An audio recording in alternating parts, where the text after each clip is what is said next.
hiç vakti geçer.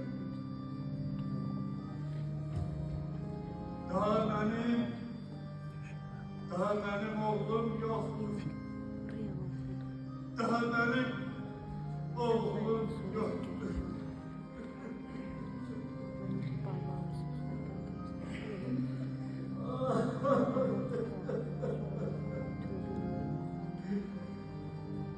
Onu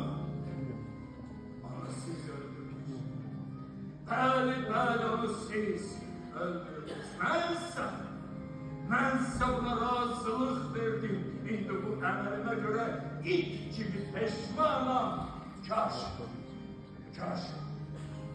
siz öleydiniz. Kaş siz öleydiniz. Hamınız öleydiniz o ise sağ olaydı. Axı sizin bu tauna tutulmuş kalbiniz için hele ne kadar kurbanlar vermek lazımdır. Sizden soruşuram. Ne kadar? Budur o.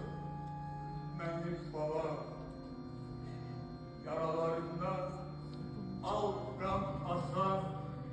Zavallı ezapkeş balam. Budur o. Budur o kurbanlık kuzu. Benim